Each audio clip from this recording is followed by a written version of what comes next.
Assalamualaikum warahmatullahi wabarakatuh.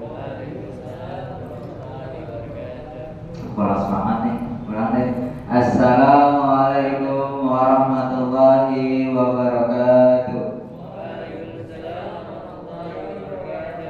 Baik, untuk para ikhwan atau akhwat boleh merapikan safnya terlebih dahulu dan untuk mengisi saf yang kosong terlebih dahulu. Alhamdulillahirabbil alamin. Segala puji bagi Allah Subhanahu wa taala yang telah memberikan kita semua nikmat serta karunia-Nya sehingga kita masih dapat melaksanakan kegiatan NKI pada pagi hari ini. Salawat serta salam tak lupa senantiasa kita haturkan kepada junjungan kita Nabi besar Muhammad sallallahu alaihi wasallam, kepada para keluarga, sahabat, sampai kepada kita selaku umatnya yang insya Allah senantiasa istiqomah hingga yaumil akhir nanti. Alhamdulillah, dalam kesempatan kali ini kita dapat berkumpul kembali untuk melaksanakan kegiatan NKI yang mungkin pada minggu sebelumnya sempat tidak terlaksana karena kegiatan lillah dan dilaksanakan kembali pada minggu ini. Mari sama-sama kita buka dengan membaca kalimat basmalah sebagai pembuka acara NKI pada pagi hari ini. Bismillahirrahmanirrahim. Baik, selanjutnya akan ada pembacaan tilawah dan seri tilawah Al-Quran yang akan disampaikan oleh saudara Farhan dan saudari Ananda. Kepada Farhan dan Ananda, waktu dan tempat dipersilakan. Baik, bismillahirrahmanirrahim. Untuk tilawah hari ini akan dibukakan surah Ar-Rahman, surah dari ayat 1 sampai 8. A'udzu billahi minasy syaithanir rajim. Bismillahirrahmanirrahim. Ar-Rahman 'allamal Qur'an, khalaqal insan, 'allamahul bayan. Asy-syamsu wal qamaru bihusban, wan najmu wasy-syajaru yasjudan, was-samaa'a rafa'aha wa wada'al mizan, alla tatghaw fil mizan. Aku berlindung kepada Allah dari godaan syaitan yang terkutuk, dengan menyebut nama Allah yang Maha Pengasih lagi Maha Penyayang. Allah yang Maha Pengasih, yang telah mengajarkan Al-Quran. Dia menciptakan manusia, mengajarkan pandai berbicara. Matahari dan bulan beredar menurut perhitungan, dan tumbuhan dan pepohonan keduanya tunduk kepadanya. Dan langit telah ditinggikannya dan dia ciptakan keseimbangan agar kamu jangan merusak keseimbangan itu. Shadaqallahul azim. Maka benar Allah dengan kata firman-Nya. Assalamualaikum warahmatullahi wabarakatuh. Terima kasih kepada saudara Farhan dan saudari Ananda atas pembacaan tilawah dan seri tilawah Al-Quran. Semoga baik yang baca maupun mendengarkan mendapatkan pahala dari Allah Subhanahu wa taala. Amin amin ya rabbal alamin. Selanjutnya akan ada sesi pemutaran nasyid. Diharapkan kepada semua peserta untuk dapat berdiri dan mengikuti nasyid agar menjadi lebih bersemangat.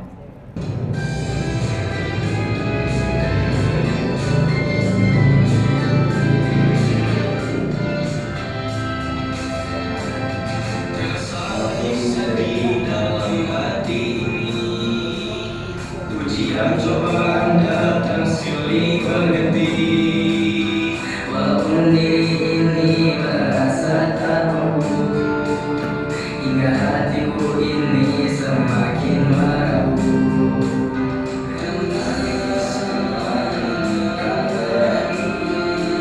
Sering detik waktu yang terus berlalu,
selalu akan segala yang diberikan, niscaya Allah beri kasih sayangnya.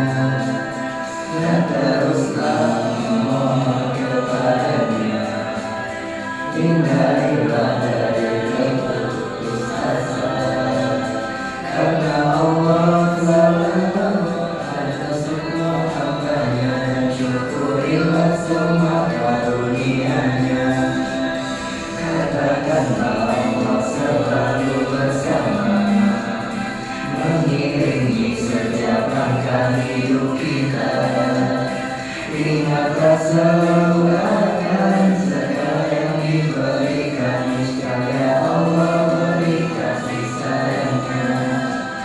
Dan teruslah memohon kepadanya, hindarilah dari berputus asa, karena Allah selalu ada semua hambanya. Dan syukurilah semua karunia-Nya, dan teruslah memohon kepadanya, hindarilah dari berputus asa, karena Allah selalu ada semua hambanya. Dan syukurilah semua karunia-Nya, dan syukurilah semua karunia-Nya, dan syukurilah semua karunia-Nya.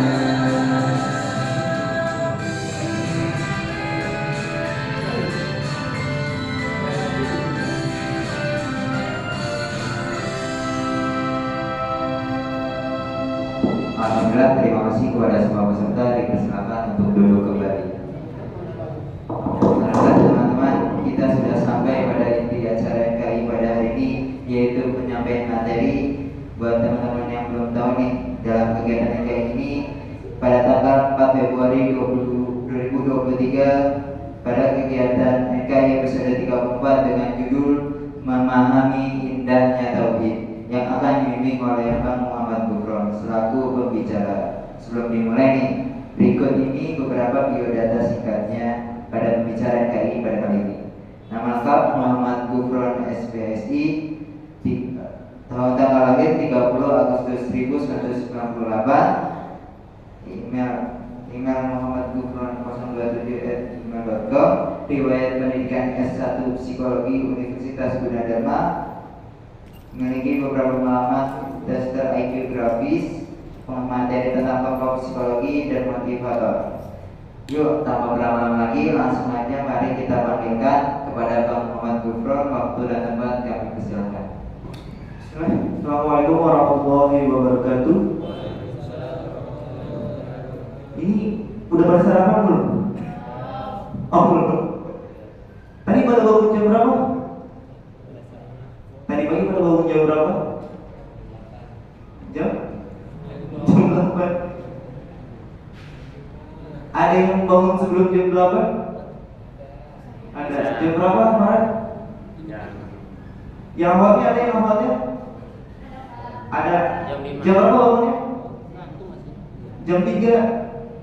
Oke. Ada lagi yang bangun di jam 3? Apa semuanya awalnya bangun jam 3?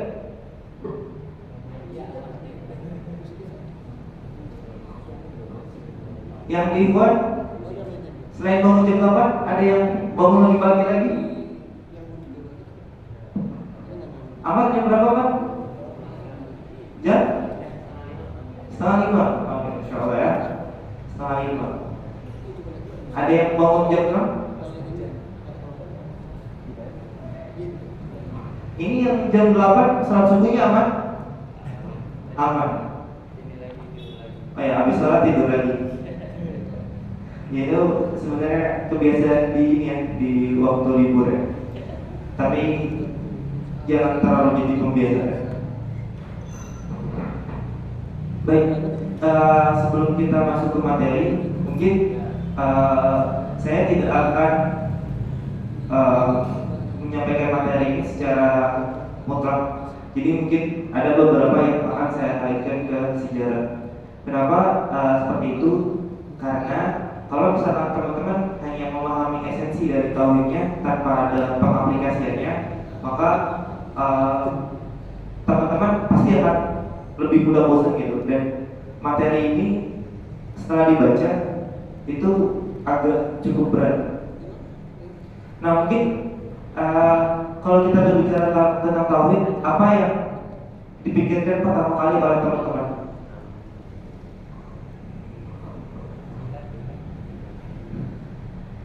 Kalau berbicara tentang tauhid, apa sih yang dipikirkan pertama kali sama teman-teman? Yang di awal mungkin ada jawaban tentang tauhid. Apa sih dibilang teman-teman? Kenapa tauhid ini menjadi salah satu aspek yang harus dipelajari? Terus penting gak sih? Penting. Kenapa kok penting gitu? Apa itu tauhid? Kenapa? Kok itu menjadi sesuatu hal yang penting gitu?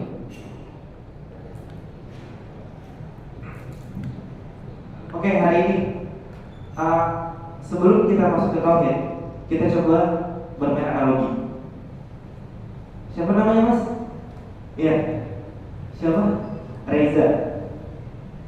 Reza, saya nggak sama papa mamanya. Saya. Apa yang menyebabkan Reza sayang sama papa mama?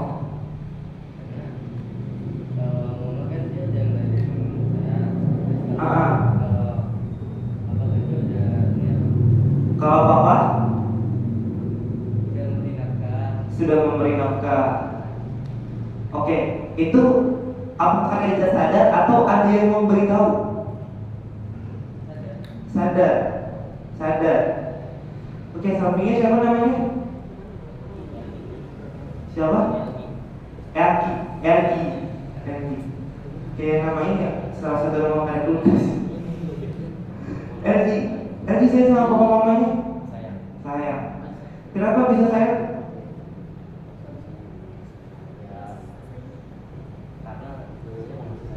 Karena kenapa? Mengasuh dan kenapa kok jadi bercampur nih? Ini bukan pertanyaan ini kok, bukan pertanyaan SBMPTN, masih kelas gue. Bukan pertanyaan UN masih ada nggak UN? Oh ada. Bukan pertanyaan UAS juga kok, bukan. Tapi intinya ketika teman-teman merasakan cinta sama orang tuanya, berarti teman-teman sudah tahu kan? Jadi sehingga menjadi cinta. Pengetahuan berarti memberikan teman-teman kesadaran untuk memahami tentang esensi itu, sehingga akhirnya teman-teman cinta sama orang tua teman-teman. Itu pun sama dengan tauhid. Ketika teman-teman mengetahui tentang Allah, berarti teman-teman akan mulai di situ yang namanya rasa tumbuh cinta. Kak, kenapa sih kok ini menjadi sesuatu hal yang penting? Karena di zaman-zaman sebelum kita, zaman-zaman terdahulu, baik itu zaman ketika Rasulullah hidup, baik ketika sebelum Rasulullah belum ada, dan baik setelah Rasulullah itu sudah tiada, tauhid ini menjadi salah satu penegak yang paling utama dalam sebuah peradaban. Kenapa begitu? Teman-teman di sini ada yang pernah baca tentang apa ya yang paling Konstantinopel? Pernah mengenal Konstantinopel? Perang salib pernah dengar? Pernah. Pernah nggak teman-teman bertanya apa sih yang paling mendasari kenapa perang itu terjadi? Oke, karena agama. Tapi di atas itu apa yang paling menguap? Teman-teman di sini ada IPS? Oh, ada IPS. Belajar sejarah? Sejarah, baik. Sebelum perang salib pernah nggak terkuak? Pernah nggak bertanya kenapa sih kok bisa terjadi perang itu? Apa sih yang tujuan utamanya, motivasinya kenapa ada sebuah peperangan? Dan peperangannya itu tidak hanya menyebabkan seseorang mau mengorbankan diri, tapi juga mengorbankan apapun yang emang dia miliki. Pernah nggak terbesit di situ? Apa motivasinya? Tujuannya apa? mempertahankan negara mereka. Ada lagi? Untuk menjaga apa? Keluarga mereka secara tidak langsung. Dan ideologi. Oke, itu yang paling penting. Ideologi. Takbir. Oke, intinya itu ya, tentang ideologi, tentang pemikiran, pun sama tentang tauhidullah. Tapi di sini kita tidak akan membahas ini secara ekstrim. Kita di sini adalah meyakini tentang menjadikan roh kita sebagai landasan utama ketika kita ingin berbuat sesuatu. Karena gini, segala sesuatu yang motivasinya hanya untuk itu saja. Misalkan gini, saya belajar giat di sini karena saya pengen punya rumah. Ketika saya sudah punya rumah, selesai. Terus kemudian, misalkan teman-teman, Amar kalau udah jadi mau jadi apa, Pak? Software? Oke, software engineer. Setelah itu apa lagi? Apa? Itu aja. Nah, kalau misalkan motivasi hidup kita hanya sampai seperti itu, setelah kita contoh tadi, setelah Amar menjadi software engineering, dia udah jadi, selesai. Tidak ada lagi perkembangan. Tapi ketika teman-teman menjadikan Allah sebagai asasi teman-teman, maka teman-teman bisa terpikir mau mengembangkan apa lagi. Jadi teman-teman belajar tidak hanya cukup sampai di situ. Misalnya contoh gini, teman-teman pernah dengar tentang ekonomi? Pernah. Terus habis itu sekarang ada pengembangan yang lebih baru lagi ya. Ekonomi apa? Ekonomi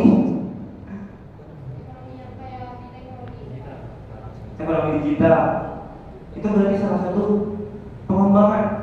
Dari mana mereka bisa mendasari itu? Apa? Globalisasi. Tapi apa yang paling mendominasi? Apa yang menyebabkan seseorang memiliki motif itu? Ilmu pengetahuan. Ada lagi? Benar, nggak salah. Ada lagi? Kak, ini materi apa sih? Pun malah ditanya Kak. Ya bagus. Karena kalau misalkan materi itu cuma dari pematerinya doang, ya teman-teman pasti nanti akan tidur, akan ini. Jadi sekali-sekali kita cicer di depan kamar ini, teman-teman dicincer kan dengan berbagai macam pertanyaan.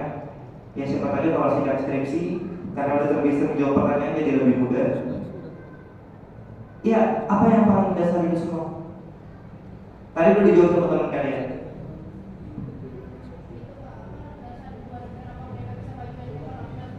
Ya. Apa? Buat bertahan hidup. Baik, nah, tapi ada lagi nggak tujuan yang besar gitu? Sebenarnya kecil, cuma ini besar itu, dan ini melekat. Dan beberapa negara tuh mengadopsi itu. Harusnya sejarah tahu.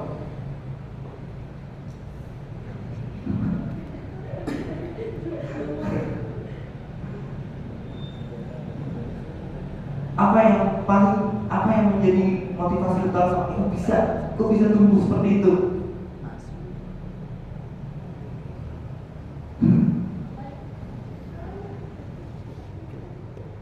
Tadi udah dijawab sama teman kalian yang awal. Masih ingat nggak tadi jawabannya apa? Apa? Ada lagi?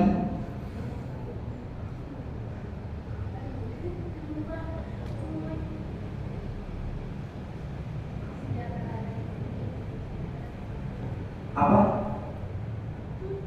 Kalau ada kabar boleh lambaikan tangan. Ada kamera. CCTV-nya masih nyala nggak CCTV-nya? Tidak kepikiran Kak, tidak kepikiran. Enggak, tidak kepikiran. Oke, nggak apa-apa. Oke, sebenarnya yang paling simpel, yang kenapa seseorang bisa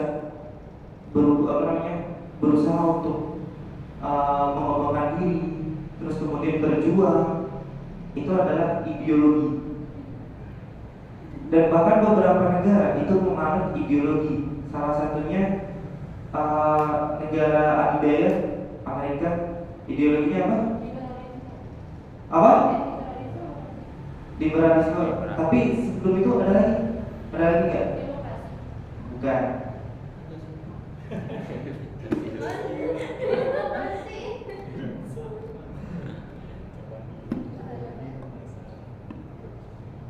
Teman-teman tahu negara apa yang sekarang terlihat diam tapi melakukan dominasi secara besar-besaran, bahkan mengatur bagaimana perang antar negara bergejolak?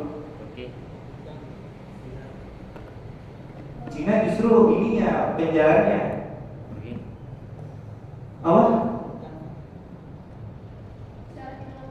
Secara tidak langsung, diam-diam tapi bisa mengadu domba antar negara.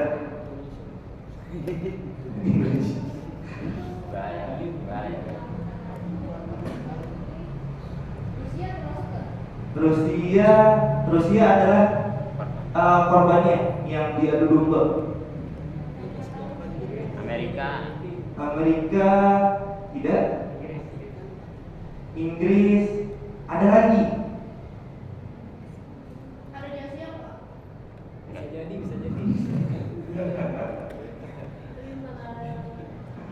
Ada di Asia nggak ya? Timur Tengah. Intinya dia letaknya berada di pusat Iya. antara benua Asia, benua Eropa. Intinya dia di tengah-tengah itu. Dan negara itulah yang negara itu berusaha untuk menjajah negara yang lain. Tapi sampai sekarang tidak pernah bisa diduduki. Israel.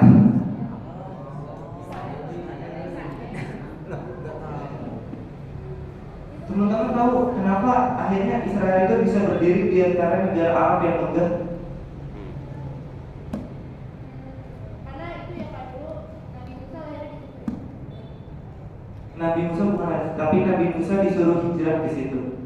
Tapi kenapa? Kan dulu Yahudi itu tersebar kan di berbagai pelosok. Ini kita jadi baca sejarah ya, bukan baca ini tahu dulu. Tapi mungkin sedikit ya maksudkan. Jadi kenapa akhirnya Israel ini bisa bertahan di negara Arab yang begitu besar? Yang pertama adalah salah satu tokoh yang mengutamakan untuk menyatukan orang Yahudi itu adalah Theodor Herzl, di mana dengan semangat ketuhanannya dia ingin memindahkan Yahudi yang tersebar di berbagai negara itu menjadi satu, dan untuk menguasai agar mereka bisa bertahan di wilayah tersebut adalah dengan mengembangkan teknologi, memajukan ekonomi, dan yang paling terakhir adalah mengadu domba setiap negara yang dianggap terlibat atau ikut campur. Salah satunya adalah Korea Utara dengan Korea Selatan. Sampai sekarang tidak lapor toh. Itu salah satunya. Karena terus negara Arab sekarang mana lagi yang tidak terpecah? Mesir, Syria. Nah, itulah kenapa prinsip ketuhanan itu menjadikan mereka harus belajar secara mati-matian. Kaidah mereka tentang pemahaman mereka tentang esensi Tuhan itu membuat mereka tetap semangat belajar, dan itulah yang seharusnya menjadi salah satu motivasi kita. Jangan game malam, intinya nge-game terus PUBG. Boleh, kalau misalnya pengen main boleh, cuma ya jangan terlalu over. Nah itu mungkin sedikit tentang prinsip ketuhanan. Tapi kalau kita akan masuk ke tauhid, sebenarnya definisi tauhid itu yaitu mengesahkan, menganggap Tuhan itu satu dan mengakui bahwa Tuhan itu satu. Kenapa seperti itu? Karena kalau misalkan Tuhan itu tidak satu, artinya Tuhan itu tidak overpower. Artinya Tuhan itu dalam berkehendak dia tidak sepenuhnya bersifat tangguh, bersifat kuat. Makanya itulah yang kenapa kita harus meyakini bahwa Tuhan itu memang satu. Terus kemudian secara istilahnya ini, secara teologi, tauhid itu berasal dari kata wahada, yawahidu, tauhid, yang artinya menyatukan, mengesahkan, yang merupakan suatu agama yang mengesahkan Allah, di mana Allah ini itu diesahkan secara sifatnya dan secara zatnya. Maksudnya diesahkan seperti apa? Secara zat itu Allah tidak bisa dilihat bagaimana bentuk fisiknya, bagaimana secara ilmiah, tapi bisa diyakini kalau Allah itu ada. Secara sifat-sifatnya apa? Allah itu kekal, terus kemudian Allah itu maha mengetahui, itu secara sifat. Nah, kemudian di sini ada urgensi tauhid. Yang pertama ada dalam surat Al-Kahfi ayat 10, yang artinya, maka barang siapa yang mengharapkan perjumpaan dengan Rabbnya, hendaklah dia beramal soleh dan tidak mempersekutukan sesuatu apapun dengannya dan dalam beribadah kepadanya. Artinya begini, ketika kita dalam hidup, ketika kita memang ingin bertemu dengan Rabb kita, maka kita nggak boleh meyakini adanya agama lain selain Allah gitu. Kak, terus maksudnya toleran, kan kita harus toleransi dengan agama lain. Iya, kita bertoleransi dengan membiarkan mereka menjalankan agamanya, tapi kita tidak meyakini agama tersebut. Dari sini paham? Ini termasuk kaidahnya ketika teman-teman tidak boleh ikut ketika mereka beribadah di gereja, ya udah biarkan mereka beribadah di gereja, tapi teman-teman tetap ke masjid untuk melaksanakan sholat, terus teman-teman tetap mengaji, tetap membaca buku-buku yang ya ibaratnya buku-buku tentang Islam seperti itu. Terus kemudian ada dalam surat An-Nisa, sesungguhnya Allah tidak akan mengampuni dosa syirik dan dia akan mengampuni segala dosa yang selain syirik bagi siapa yang dikehendakinya.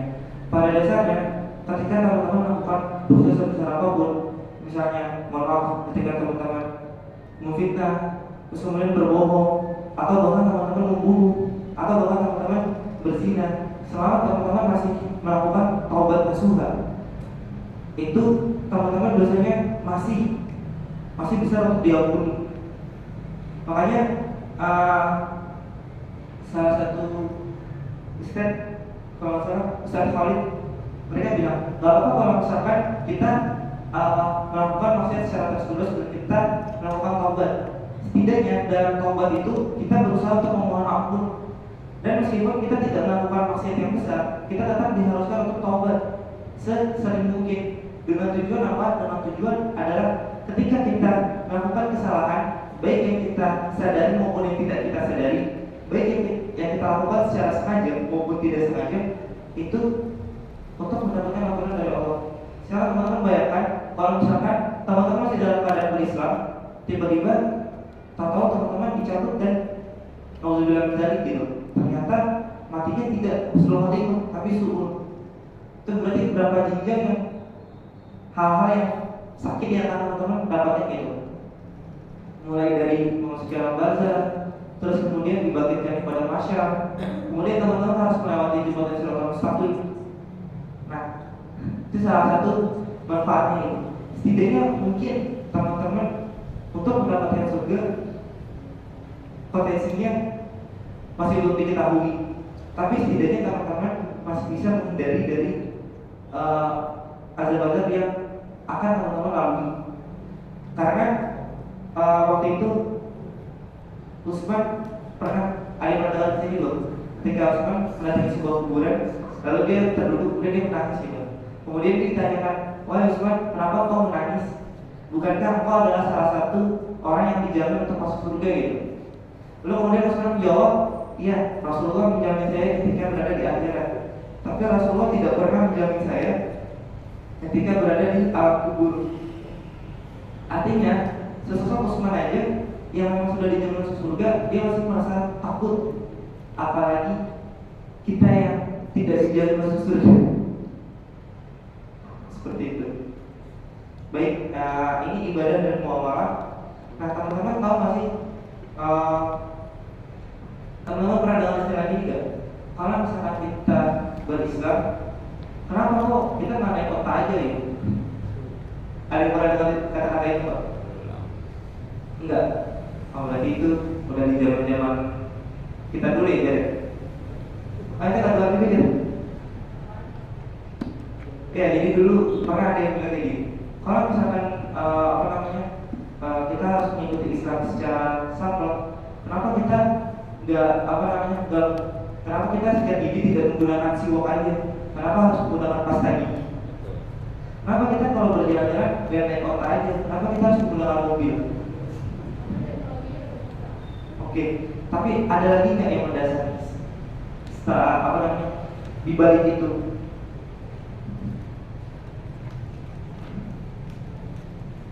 Ayo, keluarkan jawabanmu. Mungkin karena mobil terus sikat gigi itu tidak diharamkan. Karena mobil, kenapa? Dan sikat gigi itu tidak diharamkan. Di zaman itu tidak diharapkan, tidak diharapkan, tapi belum ada. Ada lagi? Karena oke, bisa semua. Cuma jawaban yang lebih tepatnya adalah karena itu tidak berkaitan dengan ibadah, ini berkaitan dengan muamalah.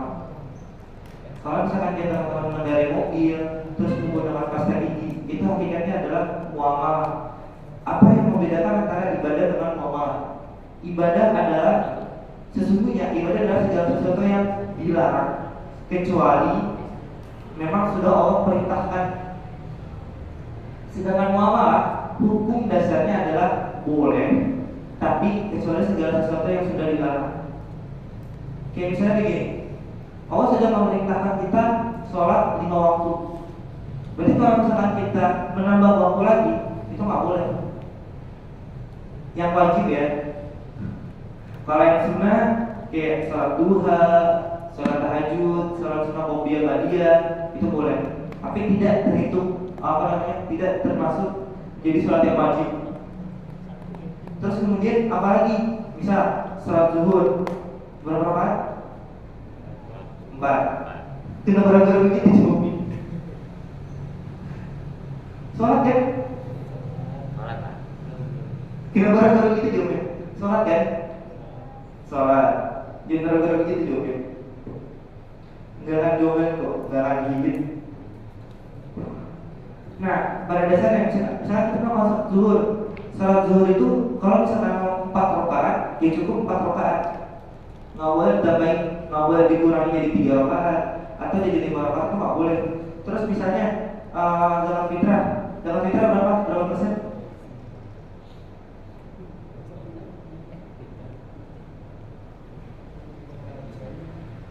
Berapa Pak Fajar?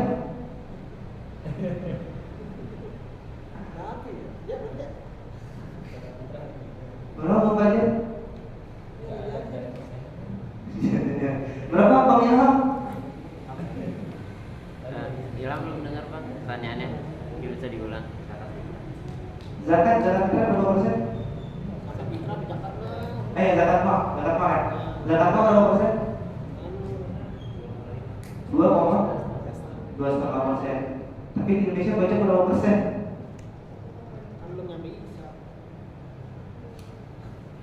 Ya kurang lebih seperti itu ya. Itu ibadah. Jadi kalau misalkan sudah ditetapkan secara sekian, itu sudah dilakukan. Terus kemudian puasa diperintahkan untuk wajib di bulan Ramadan. Nah teman-teman dari mulai subuh hingga maghrib itu melakukan puasa. Bukan berarti teman-teman hanya menahan lapar dan haus, tapi teman-teman juga menahan diri untuk melakukan hal-hal yang maksiat seperti itu. Nah ini urgensi tauhid itu berapa ya? Ya berapa lagi? Yang kedua adalah tauhid merupakan salah satu kunci surga. Ini barang siapa yang mengatakan tidak ada sesembahan yang hak kecuali Allah, tulus dari hatinya, maka ia akan masuk surga. Ini salah satu hadis. Terus kemudian ada lagi, barang siapa yang mati dalam keadaan mengilmui bahwa tidak ada sesembahan kecuali Allah, ia akan masuk surga. Jadi artinya meskipun teman-teman melakukan berbagai macam dosa, selama teman-teman tidak melakukan kesyirikan, itu teman-teman akan berpotensi untuk masuk surga. selama teman-teman tidak melakukan kemusyrikan atau musyrikan. Terus yang kedua, tauhid adalah inti dakwah dari para nabi, baik itu sebelum Nabi Muhammad dan beberapa generasi, bukan nabi ya, karena Rasulullah itu nabi terakhir, baik beberapa generasi setelah Rasulullah. Kenapa? Kok seperti itu? Di sini ada dalam surat Al-Anbiya ayat 25, dan kami tidak mengutus seseorang rasul pun sebelum kamu, melainkan kami wahyukan kepadanya bahwa tidak ada ilah yang lain melainkan aku, maka sembahlah aku wahai sekalian. Artinya begini, ketika zaman Nabi Adam, Nabi Idris, Nabi Nuh, itu semua mengajak kepada keesaan cuma satu, yaitu menyembah kepada Allah. Kenapa seperti itu? Ya, karena kalau misalkan bagaimana teman-teman bisa mempelajari hal yang lain kalau rohnya ini tidak dikenal. Contoh, misalnya teman-teman tahu Nabi Nuh. Berapa umur Nabi Nuh? Itu dakwahnya.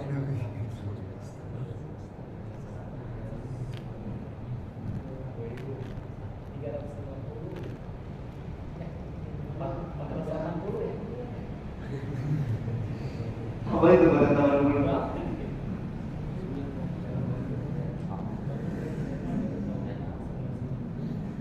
Ya, ini coba dicari lagi ya. Nabi itu berdakwah berapa tahun?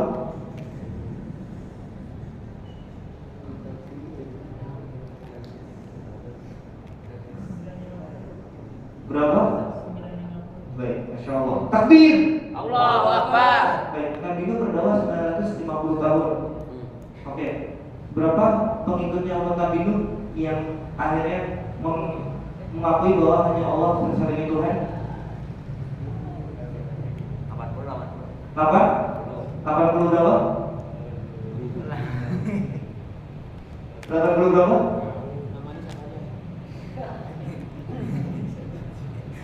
Berapa kemarin? Ya kurang lebih ada dua perbedaan di sini. Ada yang bilang 82, ada yang bilang 83. Nah, itu dari banyaknya umat, cuma 83 orang yang Allah selamatkan. Dan kemudian ada lagi Nabi Ibrahim, ketika dia masih ingat siapa rajanya yang harus didakwahi oleh Nabi Ibrahim? Raja Namrud. Masya Allah. Takbir! Allahu Akbar. Oke. Kemudian bagaimana endingnya? Bagaimana endingnya Raja Namrud ketika tidak mau menerima tauhid yang dibawakan oleh Nabi Ibrahim?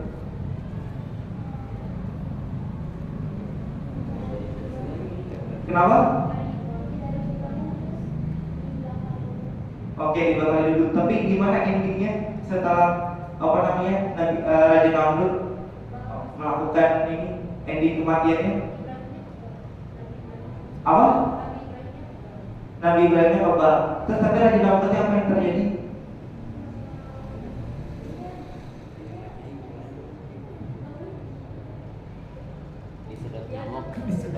Dia diajarnya gimana?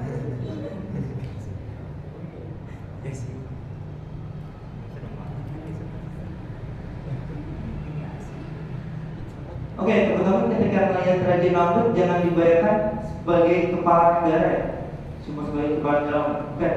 Tapi Raja Namrud itu merupakan salah satu raja besar yang hampir menguasai sepertiga dunia. Jadi hitungannya bukan negara, hitungannya dunia. Jadi bisa bisa terhitung bagaimana masa Nabi Ibrahim saat itu. Pun sama dengan Fir'aun yang ada di Mesir. Bagaimana ininya matinya Fir'aun? Tenggelam. Nah, itulah kenapa artinya ketika tauhid ini menjadi salah satu fondasi dasar, menjadi salah satu kunci utama. Karena bagaimana teman-teman akan mempelajari yang lain kalau teman-teman tidak mengenal rohnya. Tahu berapa lama Rasulullah berdakwah di Mekah? 13 tahun. Di Madinah berapa tahun?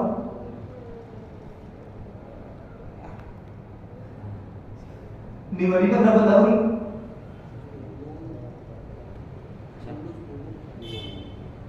Berapa pokoknya? Berapa tahun Nabi Muhammad berdakwah di Madinah? Berapa? 10. Masya Allah. Takbir. Allahu Akbar. Oke, tahu nggak teman-teman? Selama 13 tahun itu apa yang disampaikan oleh Nabi Muhammad?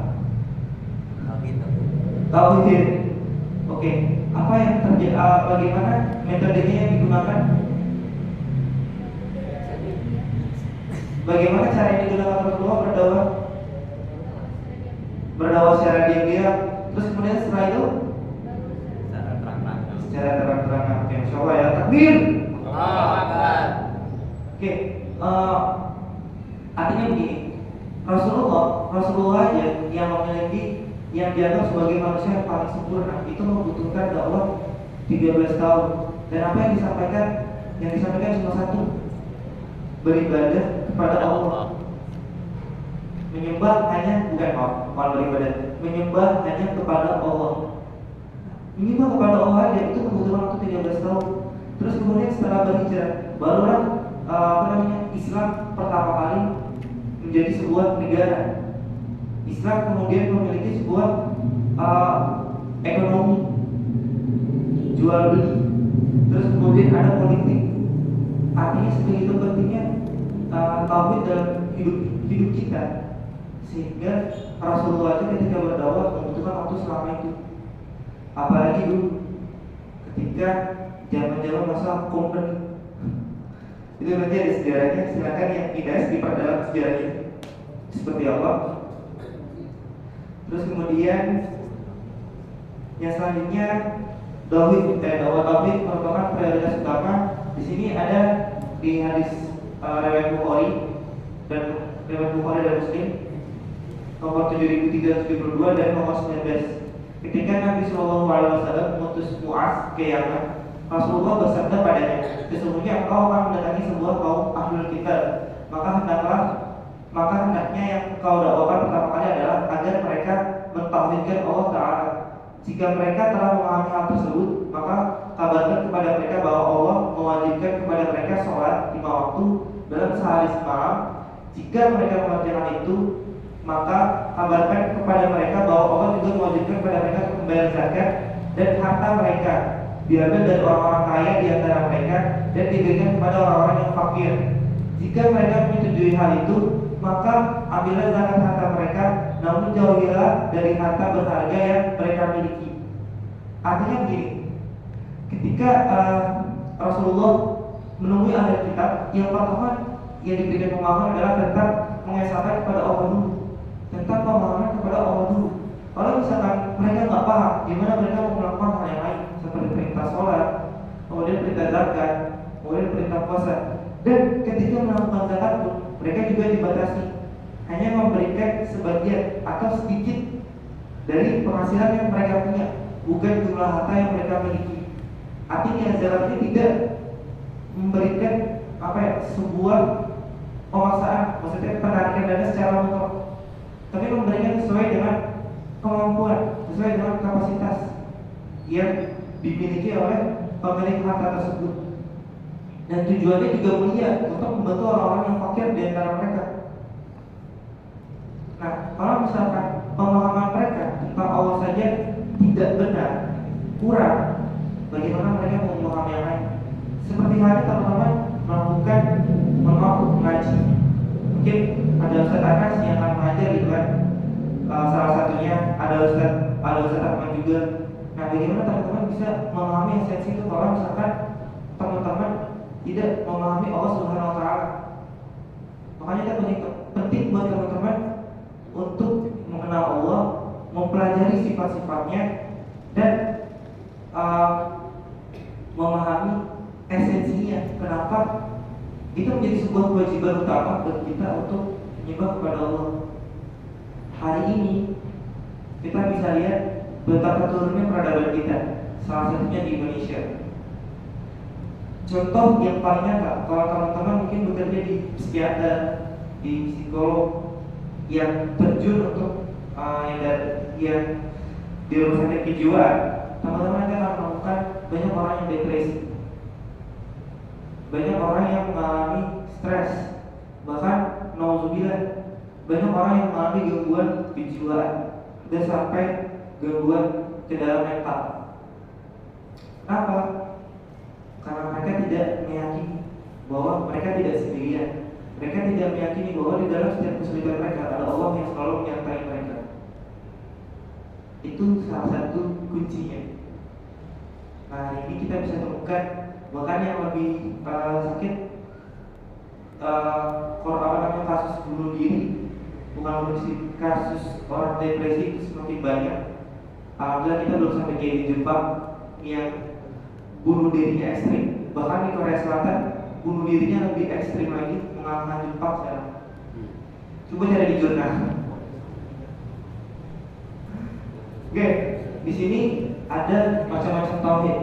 Tauhid itu dibagi dalam 3 macam. Yang pertama adalah rububiyah, yang kedua adalah uluhiyah, dan yang ketiga adalah asma wa sifat. Tauhid rububiyah yaitu mengesahkan Allah dalam perbuatannya, meyakini hanya Allah yang bisa melakukan perbuatan-perbuatan yang menjadi kekhususannya, seperti menciptakan makhluk, mengaturnya, memberi rezeki, memberi manfaat, menimpakan musibah, terus kemudian menghidupkan, mematikan, dan lainnya itu menjadi kekhususan Allah. Mustahil ada seseorang yang bisa melakukan hal tersebut tanpa izin dari Allah. Sekalipun bisa, itu adalah atas perintah Allah. Teman-teman masih ingat siapa Nabi yang akhirnya bisa menghidupkan orang yang sudah mati untuk memberikan kesaksian siapa yang telah membunuhnya? Nabi siapa? Bisa. Nabi Bisa. Isa. Berarti ya, insyaallah ya, takbir. Allahu Akbar. Nah, terus kemudian maknanya adalah mengesahkan Allah, artinya dalam hal penciptaan, kepemilikan, kepengurusan, itu ada dalam surat Al-A'raf ayat 54, yang artinya ingatlah, ciptakan dan perintahkan hanya hak Allah. Artinya adalah yang bisa menciptakan segala sesuatu itu hanya Allah, yang bisa merubah keadaan, yang bisa memberikan teman-teman dalam kebahagiaan itu Allah, bukan teman-teman sendiri. Kadang dalam dunia akademisi, terutama dalam dunia perkuliahan, banyak yang mendapatkan gelar doktor, mendapatkan gelar profesor, itu merasa bahwa oh saya membuat mahasiswa saya pintar, oh saya membuat mahasiswa saya jadi paham. Sejujurnya tidak seperti itu. Yang memberikan kemampuan seperti itu adalah Allah Subhanahu Wa Taala, tapi medianya melalui beliau. Pun sama ketika Rasulullah SAW berdakwah, ketika di Mekah, jika Rasulullah memiliki kemampuan, maka banyak orang-orang Mekah yang saat itu mengikuti Rasulullah. Tapi nyatanya tidak sampai itu, tidak sampai segitu banyak yang mengikuti dakwah Rasulullah, hanya segelintir. Artinya apa? Artinya bahwa hidayah itu berasal dari Allah Subhanahu Wa Taala, bukan dari kita.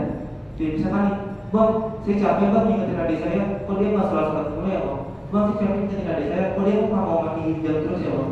Hakikatnya teman-teman sudah menjalankan tugas teman-teman, tapi tidak boleh menyerah, karena hidayah itu datangnya dari Allah, bukan karena teman-teman yang merubah orang. Sama pun dengan saya ketika saya menjadi seorang psikolog, ketika ada orang datang kemudian berobat, entah itu di masalah depresi, gangguan stres, kemudian yang paling muncul saat ini DID. Nah, ketika seseorang itu bisa kembali ke dalam otak aslinya, itu bukan karena saya, tapi karena Allah. Tugas saya adalah mengajarkan, memberikan treatment, tapi yang mengubah itu bukan saya, hanya Allah Subhanahu Wa Taala. Yang kedua adalah yang ini adalah penerapan tentang tauhid rububiyah, yaitu meyakini Allah memberikan segalanya, tidak mempercayai jimat, tidak mempercayai ramalan, horoskop atau zodiak. Ya. Terus kemudian tidak datang ke dukun walaupun cuma sekedar bertanya, terus kemudian kita meminta bantuan kepada jin. Teman-teman sekarang tahu dukun modern seperti apa? Sekarang dukun sudah beralur. Tahu dukun ini gimana sekarang? Dukun bisa online. Dukun apa? Dukun online. Ah, nggak ada yang tahu. Masya Allah, berarti pikiran teman-teman masih murni semua ya. Masya Allah ya, belum terkontaminasi ya. Sekarang ada yang namanya metode baru menggunakan kartu tarot. Tarotnya sekarang sudah diperbaharui. Katanya seperti itu. Nanti dia bisa melihat masalah nasib. Tapi waktu itu pernah menjadi salah satu dasar metode untuk hipnoterapi. Cuma sekarang alhamdulillahnya itu tidak dijadikan sebagai metode dasar lagi. Jadi hanya orang-orang tertentu yang memang mau menambah kurikulum buat mempelajari, tapi keakuratannya itu masih jauh dari 50% secara penelitian, secara jurnal. Yang kedua ada tauhid uluhiyah. Tauhid uluhiyah karena penyembahannya kepada Allah disebut dengan tauhid ibadah. Artinya ialah pengesahan Allah dalam hal ibadah, bahwasanya Allah adalah satu-satunya yang berhak diibadahi. Demikianlah karena sesungguhnya Allah dialah yang hak dan sesungguhnya yang mereka seru selain Allah adalah batil. Surat Al-Imran ayat 30. Artinya di sini adalah tauhid uluhiyah mengungkap tentang bagaimana kita mengesahkan Allah melalui ibadah-ibadah yang telah diajarkan oleh Allah Subhanahu wa taala. Kayak tadi contoh sholat 5 waktu, ada subuh, zuhur, asar, maghrib, isya. Terus kemudian ada tata cara puasa dimulai dimulai dari terbitnya subuh hingga diakhiri dengan maghrib untuk berbuka. Terus kemudian ada sunnah untuk berbuka, itu diajarkan mulai dengan memasak air putih, kemudian yang manis-manis, kemudian tidak memakan makanan secara banyak sekaligus ketika petang berbuka. Nah itu yang telah diajarkan oleh Allah Subhanahu wa taala. Nah ketika teman-teman tidak meyakini itu, mengurangi hal yang wajib bukan yang sunnah, mengurangi hal yang wajib, maka rukun itu akan berkurang. Salah satu contoh nyatanya adalah seperti ini. Teman-teman tahu ibadah yang kita jalankan secara serentak apa? Sholat yang kita jalankan secara serentak sholat apa? Iya, tidak sholat wajib, tapi sholat apa? Sholat Id. Oke, boleh. Ada lagi? Sholat Jumat. Insyaallah ya. Oke, teman-teman tahu salah satu sholat Jumat apa?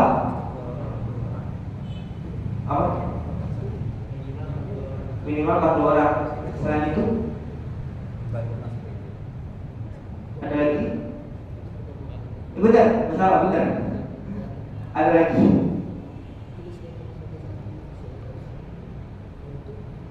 Ada lagi? Oke, yang utama bagi kita para makmumnya adalah yang laki-laki ya, terutama itu wajib datang sebelum azan digunakan atau sebelum penceramah mengucapkan salam untuk azan zuhur, karena itu sudah memasuki waktu Jumat. Nah itu salah satu rukun yang harus dilakukan. Terus apa lagi? Selama ketika penceramah menyampaikan materinya dalam sholat Jumat, teman-teman tidak diperkenankan untuk ngobrol, tidak diperkenankan untuk main handphone. Teman-teman diminta untuk menyimak. Artinya apa? Ketika teman-teman melanggar hal itu, maka ada dua kemungkinan. Bisa jadi ibadah teman-teman tidak diterima, asal ibadah teman-teman tidak maksimal. Seperti itu. Kalau ketiduran? Kalau ketiduran itu akan mengurangi esensi. Tergantung ketidurannya. Kalau misalkan ketiduran memang tidak disengaja mungkin karena kelelahan, biasanya itu paling akan mengurangi esensi yang akan teman-teman dapatkan pada sholat Jumat itu. Tapi kalau misalkan memang sengaja tidur, nah itu alhamdulillah ada kemungkinan bisa dibatal. Nah ini salah satu contoh tauhid uluhiyah. Kita tadi sholat 5 waktu, terus kemudian ada zakatnya, ada puasanya, kemudian ada pergi haji. Nah pergi haji kan bagi yang waktu. Nah maksudnya bagi yang waktu itu kan bukan cuma masalah harta, tapi masalah fisik. Nah selagi teman-teman masih bisa mempersiapkan, maka niatkanlah bahwa saya di umur sekian atau saya mungkin beberapa tahun lagi akan naik haji. Nah yang terakhir adalah asma wa sifat. Artinya adalah tentang pengesahan Allah Azza wa Jalla dengan nama-nama dan sifat-sifat yang menjadi miliknya. Hal ini mencakup dua hal, yaitu penetapan dan penafian. Artinya kita harus menetapkan seluruh nama dan sifat bagi Allah sebagaimana yang ditetapkan bagi dirinya dalam kitabnya atau sunnah nabinya, dan tidak menjadikan sesuatu semisal dengan Allah dalam nama dan sifatnya. Dalam masing sifat bagi Allah tidak boleh melakukan yang tadil, tahrif atau tafsir maupun takyid. Hal ini ditegaskan dalam firman-Nya, tidak ada sesuatu yang serupa dengannya, dan Dialah yang Maha mendengar, yang Maha melihat. Surat Asy-Syu'ara ayat 11. Dan salah satu kitab Al-Qaulul Muflid halaman 1 sampai 10. Nah di sini artinya adalah ketika kita mengimani Allah secara asma wa sifat, ketika kita meyakini Allah secara sifatnya, maka kita harus mengakui bahwa Allah itu hanya memiliki sifat yang baik-baik. Allah tidak bodoh, Allah tidak buta. Terus kemudian Allah tidak bisa, Allah tidak tuli. Artinya apa? Allah itu Maha mendengar, Allah Maha melihat, Maha mengetahui segala sesuatu, Maha berkehendak. Nah itu secara sifatnya. Artinya ketika ada salah satu penafsiran yang salah saja kepada Allah Subhanahu wa taala, maka bisa jadi akidah kita akan dipertanyakan. Teman-teman tahu ya akidah itu apa? Akidah apa?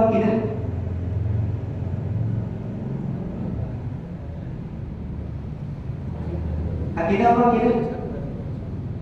Akhlak. Enggak beda. Akidah apa? Awak tadi tahu akidah?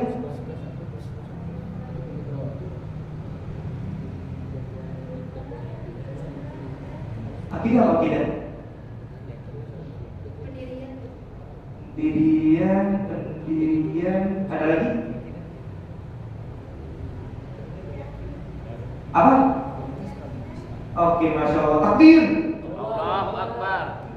Ya, akidah itu salah satu arti secara bahasa itu adalah keyakinan.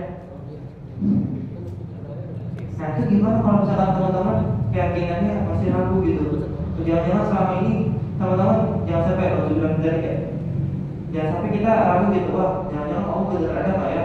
Allah benar mau melihat ya? Kok kalau Allah mau melihat kok saya begini-begini aja gitu? Terkadang mungkin semoga kita tidak menjadi hal itu, tapi mungkin ada beberapa di antara kita yang mempertanyakan, kenapa kok takdir saya seperti ini? Kenapa takdir saya seperti ini? Nah kondisi yang seperti ini itu ada dua yang bisa teman-teman lakukan. Yang pertama adalah bangkit dari keterpurukan, mengubah mindset. Atau yang kedua mungkin teman-teman belum siap untuk menerima rezeki yang lebih besar.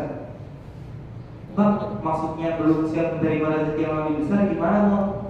Oke, teman-teman kalau punya uang 100.000, apa yang akan teman-teman gunakan?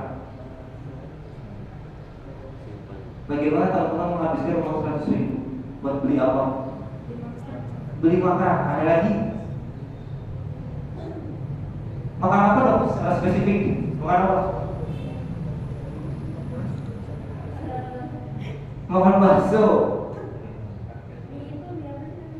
Mie apa? Mie gacuan. Baru dengar mie gacuan. Mie apa itu? Oh, bukan yang kayak misalnya? Oh, bukan. Mie gacuan. Nanti deh saya coba cari linknya enak. Mie gacuan. Emang berapa harganya? Berapa? 30-an. Wah, masih ada sisa berapa? 70.000. Ada lagi, teman-teman kalau punya uang 100.000 mau dihabiskan buat apa? Buat belanja apa?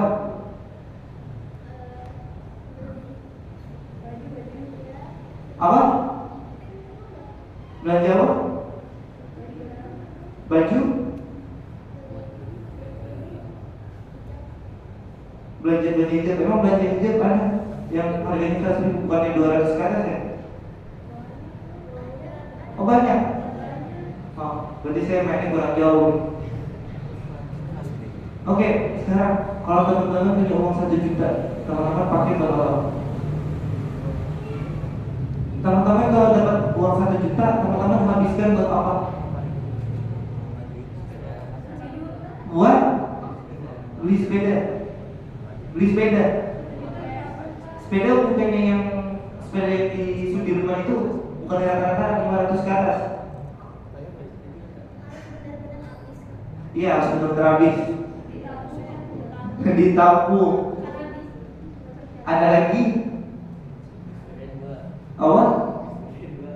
Beli sepeda 2 500.000 berarti beli sepeda 2. Oke, ada lagi? Ini baru 1 juta nih berpikirnya, tapi udah langsung tak dipakai buat apa ya? Wah, dipakai buat apa ya? Oke, ada lagi? Amar mungkin mau jawab? Hah? Nggak tahu. Oh, udah bingung dia punya uang 1 juta nih. Tarik di mana? Oke, sekarang gini, kalau teman-teman dapat uang 10 juta, teman-teman pakai uang itu buat apa? Beli motor ada yang 10 juta. Motor oli ada. Setahu anak tuh motor 2021 itu minimal 14 sampai 17. Tambahin duit sendiri. Oke, ada lagi. Buat apa? Jalan keluar aja di 10 juta cukup.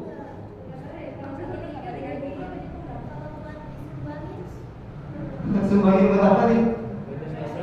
Ini teman-teman harus ini ya, maksudnya pakai itu buat apa namanya ibadah yang memang teman-teman pengen gitu. Misalkan teman-teman ada uang 10 juta, teman-teman habiskan buat apa? Buat apa? Buat tanggal tua.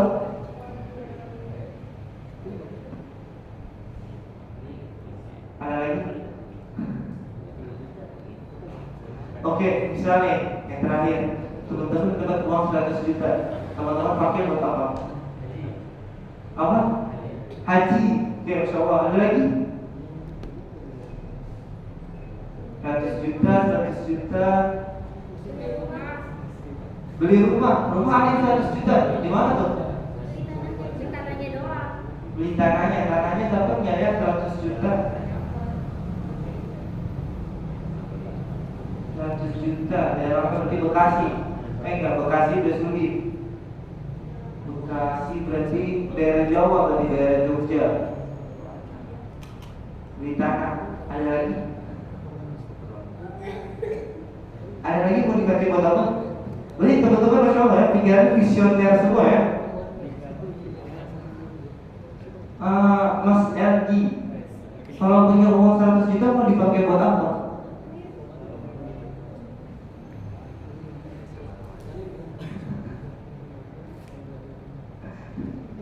Ada bingung nih. Nah, itulah maksud saya bahwa ada kemungkinan yang kedua, yaitu mungkin seseorang belum siap untuk menerima rezeki yang lebih besar. Ada satu kisah. Waktu itu saya baca di sebuah buku. Nama bukunya, judulnya kalau nggak salah itu teras rumah gitu. Apa? Suami? Apa bukunya? Ayo, filosofi teras. Filosofi bukan. Beda lagi.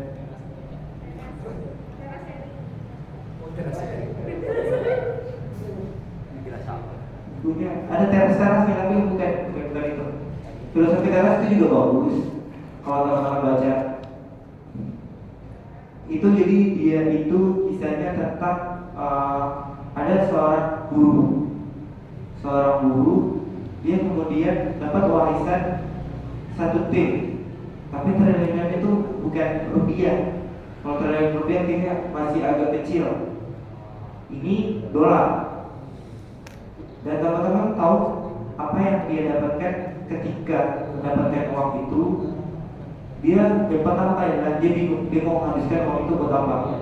Lalu akhirnya dia gunakan uang itu untuk minum, terus kemudian menyewa hotel. Sampai ketika dia menyewa hotel tersebut, itu orang-orang yang ngantar dia itu dikasih duit semua. Bahkan dia bilang begini, situ sebenarnya bisa beli gelapnya. Lalu kemudian tidak sampai sebulan, tidak sampai 3 bulan, uang itu sudah habis. Lalu kemana lagi setelah itu? Dia kemudian bekerja sebagai buruh lagi. Artinya apa? Artinya ketika teman-teman hanya terbiasa untuk mengukur segala sesuatu yang konsepnya baru yang sederhana, tapi belum bisa mengembangkan sesuatu yang lebih besar, maka teman-teman nanti pasti akan mengalami yang namanya proses kaget atau proses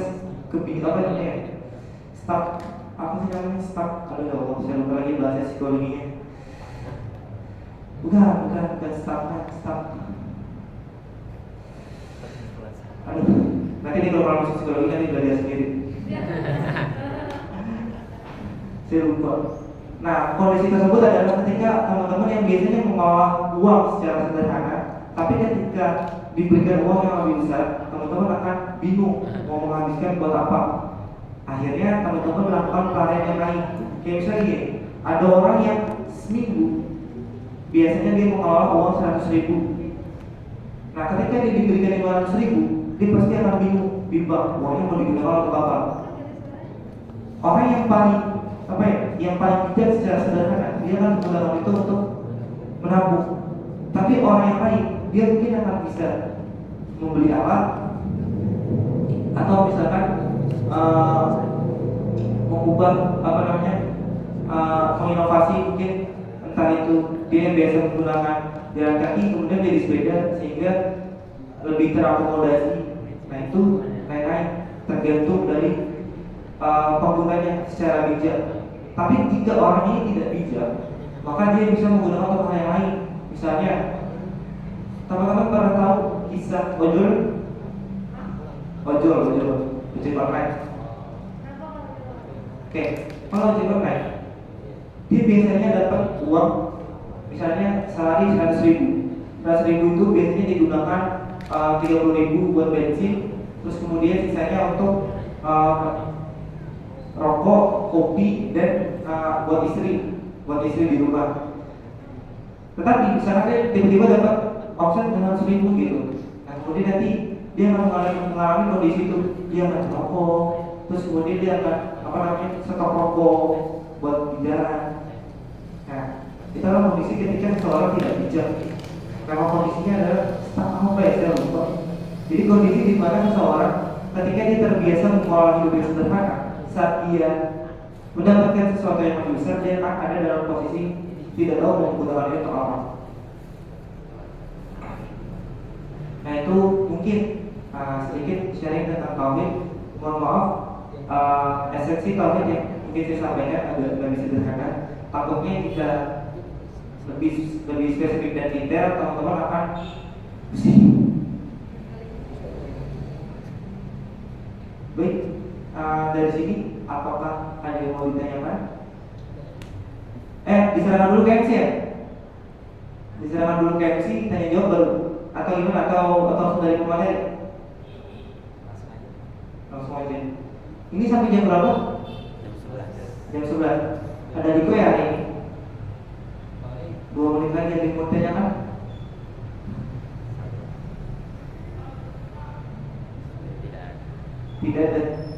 Tidak ada. Awal ada yang mau bertanya?